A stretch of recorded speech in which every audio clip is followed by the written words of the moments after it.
Bonjour à toutes et à tous, bienvenue dans ce journal, le sommaire. La détermination du prix d'un bien ou d'un service dépend de plusieurs facteurs, mais dans les marchés, cette règle ne semble pas être suivie. Constat à suivre dans quelques marchés de Cotonou et environ. La salinisation et l'augmentation du sel à haute teneur en sodium dans les sols.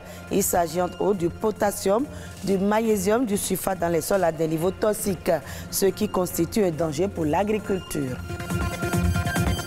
Et puis la mer est l'étendue d'eau salée qui occupe la plus grande partie de la surface terrestre. Elle comprend les océans et recouvre 70% de la surface de la planète. Mais c'est aussi une ressource économique incroyable.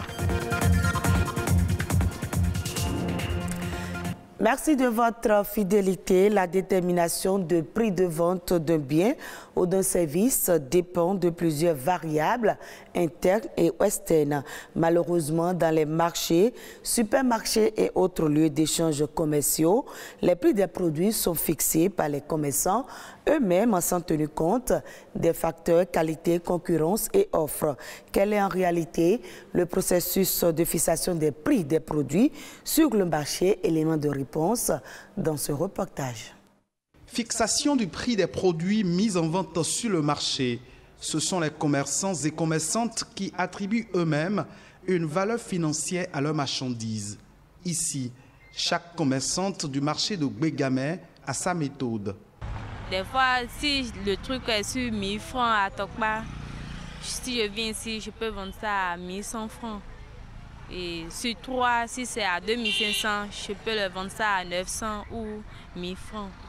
Le prix de 3 d'une marchandise me permettra de savoir comment mettre ma marge pour ne pas trop faire fuir le client et le garder. Faire vite écouler ces marchandises en vue de faire des bénéfices est l'unique objectif des commerçants. Quand j'achète un sac de piment vert, c'est moi-même qui définis le prix de vente. Je fais souvent des tas de 50 francs et de 100 francs. Nous ne cherchons pas toujours à avoir de gros bénéfices.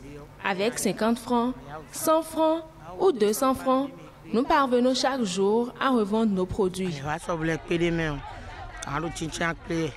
Le coût d'achat du produit, la demande des consommateurs et la concurrence sur le marché, voilà les 3 facteurs qui permettent aux commerçants, selon l'expert en finance, de fixer le prix de vente des produits sur le marché. Le revendeur sait à combien il a acheté son produit ou combien le produit lui est revenu et c'est à partir de là qu'il fixe son prix.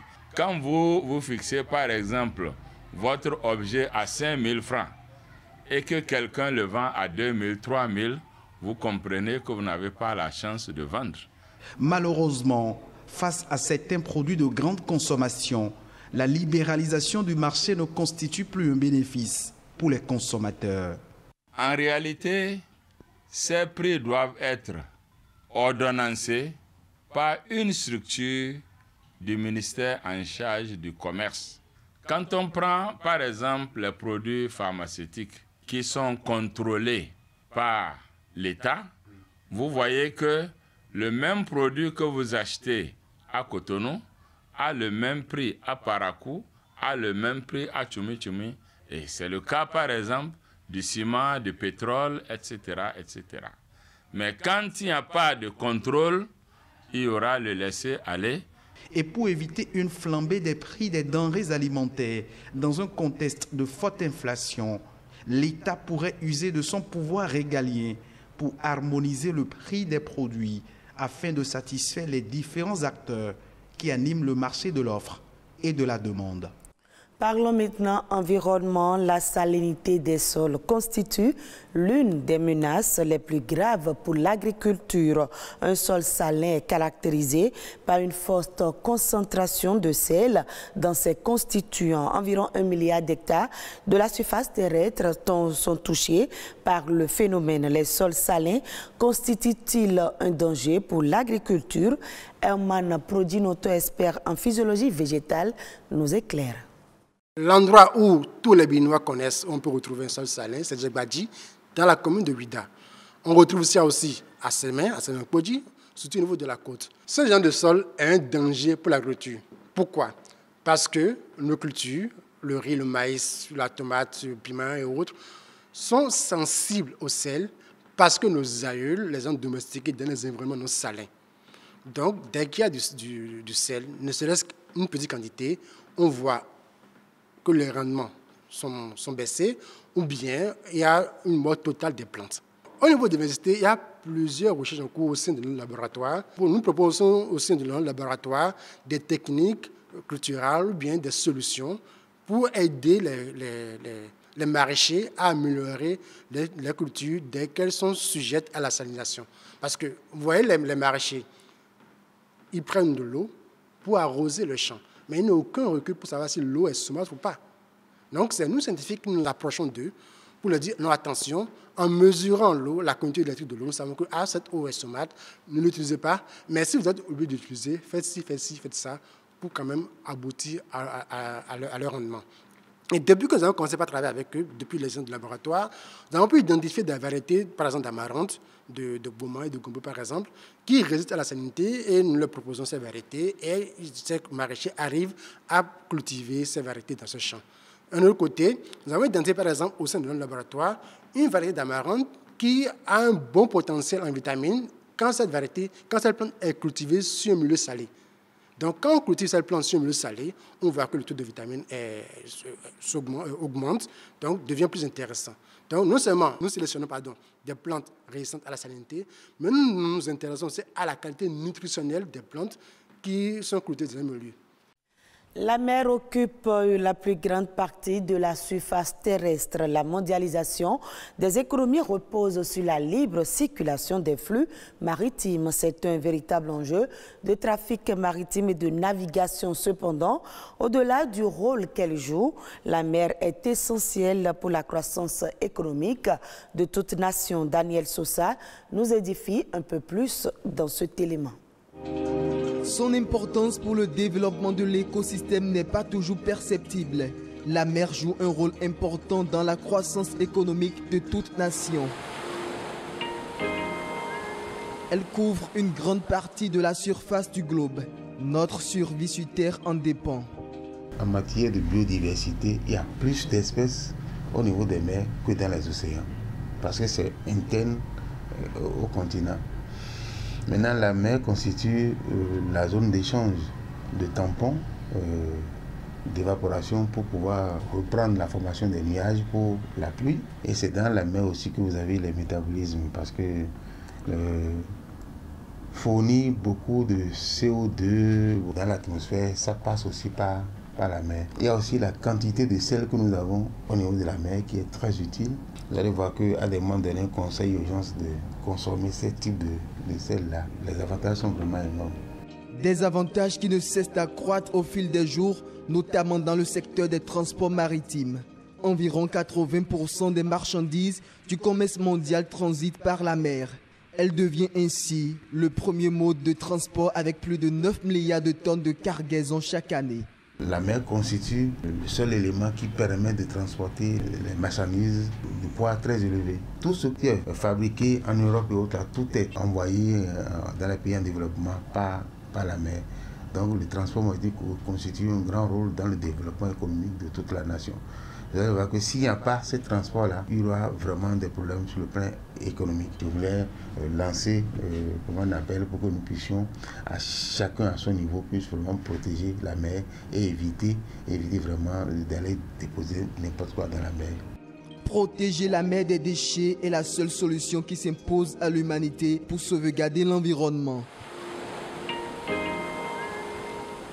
Pour l'heure, l'Organisation maritime internationale OMI a adopté et continue d'élaborer des mesures pour diminuer les émissions de gaz à effet de serre provenant des navires et réduire la quantité de déchets marins. Hors du Bénin à Madagascar, les secours ont commencé à évaluer les dégâts après le passage du cyclone Enati. L'île de l'océan Indien a déjà été frappée par plusieurs tempêtes tropicales et un cyclone depuis un mois. Les précisions dans ce reportage de nos confrères de France 24. Sur ces images satellites, le cyclone Enati vient frapper la côte est de Madagascar. En pleine nuit, les rafales de vent atteignent parfois les 200 km/h. Après avoir frôlé la Réunion sans provoquer de dégâts majeurs, Enati a donc désormais atterri sur les terres malgaches. De quoi susciter la forte inquiétude des Nations Unies, même s'il s'est légèrement affaibli, alors que l'île est frappée par son 4e cyclone en un mois. Nous sommes entrés dans une course contre la montre pour éviter à ceux qui ont fait face à la furie des 3 premiers cyclones de subir les conséquences d'Enati. Les équipes de secours ont été déployées plus tôt pour venir en aide au gouvernement. Début février, c'est le cyclone Batsirai qui avait frappé Madagascar avec un bilan très lourd, au moins 120 morts et environ 270 000 personnes touchées. Des dégâts qui se rajoutent à ceux provoqués par les cyclones Ana et Dumako ces dernières semaines. Aujourd'hui, ce sont des milliers de personnes qui sont toujours sans toit. Selon l'ONU, avant même le passage d'Enati, il manquait déjà 26 millions de dollars pour venir en aide durant les 3 prochains mois aux habitants touchés par ces cyclones. D'autres informations à l'international, c'est dans Eco Inter présenté par Ulvaeus Balogun.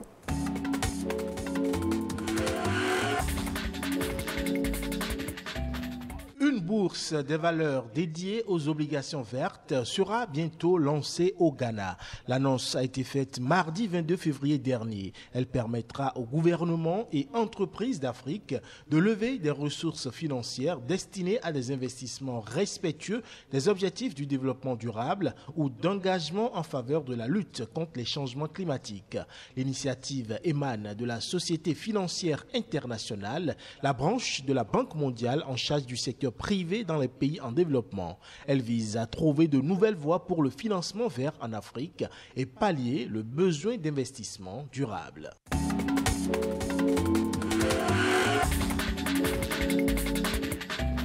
Alors que le continent africain s'ouvre au e-sport et à la professionnalisation du secteur du jeu vidéo, 10 studios de jeux en Afrique se sont regroupés sous une même enseigne, à savoir le Pan Africa Gaming Group.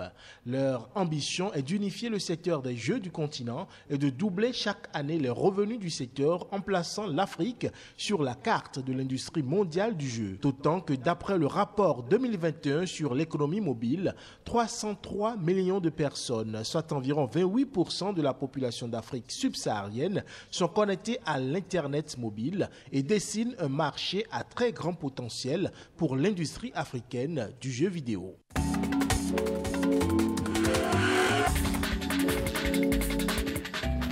La demande mondiale de gaz naturel liquéfié devrait dépasser 700 millions de tonnes par an d'ici 2040, soit une augmentation de 90% par rapport à 2021. Cela conformément à la volonté des grands consommateurs de se débarrasser des énergies fossiles les plus polluantes.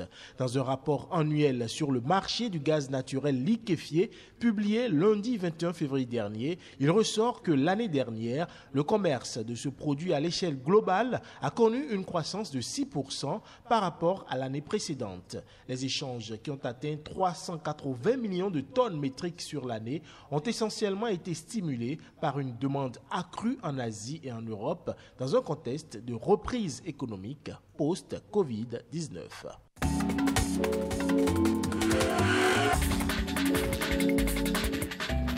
Et voilà qui vient mettre un thème à ce journal que vous pouvez suivre également sur le www.ortb.bj.